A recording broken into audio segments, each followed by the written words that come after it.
St. Boniface. They walked out, coats unbuttoned at 35 below, stepped around smokers who stood outside the atrium by the revolving doors, shots of warmth along with their nicotine, past trees triumphantly lit on the boulevard, past taxis, emergency vehicles, a woman in a light jacket shielding a child and clutching a suitcase, everyone with a 100-yard stare. And with their shoes scuffing ice and salt, they crossed over to the park to search for the car they brought. Was it only that morning? Somewhere around here. Snow had blown across the diagonal paths, so they made their own, heads down, tracking each other's feet. Nothing now but that small focus. Behind them, the cross on the hospital roof was a beacon, against cold, despair, or for salvation perhaps, and it cast light on the backs of the four as they, unaware, fell into step in birth order across the field. One held a bag with a nightdress. They walked slowly in the dark, like shepherds in drifts, away from miracles. Verge. Sometimes lilies were so abundant that they covered an area of ground, bright red. Lilies followed her, or did she follow them into the foothills of the Rockies by the Roosevelt ferry against the soles of her rubber boots as she held a jam pail and reached for blueberries large as thumbs, imagining in every bush rustle an approaching bear? She saw blooms in ditches, sometimes took one home, but more often sat in the grass and held it, holy red chalice. Hera's wild color, upright, anthers throbbing with pollen, those dark eyes of feral presence the child could not understand. All she knew was they were the answer to the question, what single thing do you love? Lilies grow in a surprising variety of disturbed and undisturbed habitats. They do not grow on land that has been cultivated.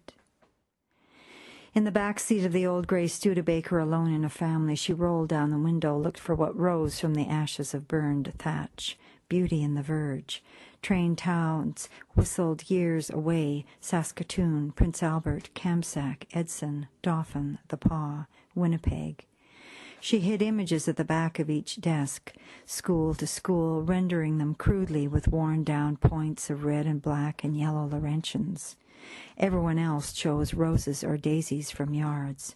She searched for spears of red near sloughs, on the wayside, near railway lines, on the shoulders of gravel roads. That bright, transparent flesh. How can it be? A fire that occurs before the plants emerge can rejuvenate a lily population by stimulating growth in the flower shoots that have been waiting underground for years. Nature loves to hide, says Heraclitus. She waited, under books, at crossroads, in crevices of lost opportunity. After storms, so many fires. The girl learned death, disruption, a longing to belong and not to belong, to reach out, to retreat. Every so often something rose under her ribs, a shoot of joy, and it opened its wings, tried to lift her out of the smoke. She was suspended, neither grounded nor in flight. After the fire, the number of lilies was unbelievable. I have seen nothing like it before or since. Color in the hues of those sepals. Food and medicine for her Métis grandmother, a tea for fevers and childbirth, patience during drought, blessing in the small chance of a rhizome. Mother, child. 50 years later, the girl searches for what is now rare. Pick none, says the guidebook. Uncultivated areas are so few. Hope, quiescent. A tiger story, lost and necessary. Where is the wild? A singular belief. Feral love. Wild.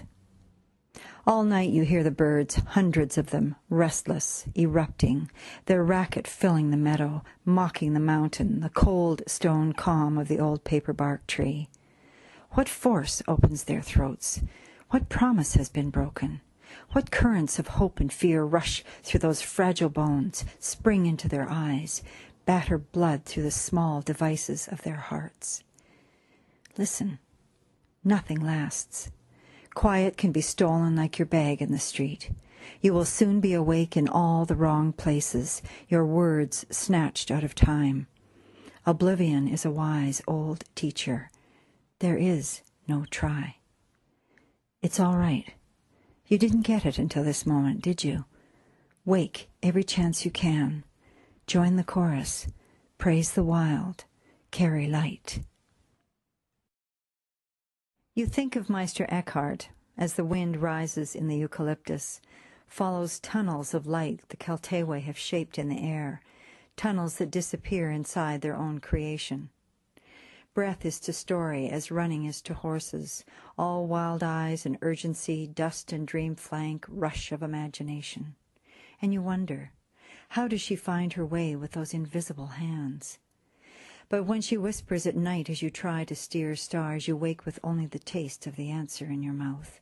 And you think of Jesus, of the Buddha, of St. Teresa, of the poet who drank wine from blue goblets, wrote green lines on driftwood, slept with women he kept mistaking for the sea. Can you learn to be as empty as a clay pot? To be that simple, that lavish? And you walk on seashells among angels and devils, away from lanzas and pirates whose treasures won't last, and you tap your small crystal heart with the light stick of the world and listen.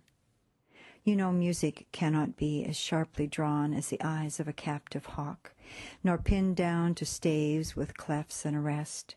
It is bird shriek at dawn, chug-churning engines hot with promise, murmuring cows that trail swollen udders, generous whispers of the fig tree, summer heavy with fruit you break open in your palm and lay on your tongue.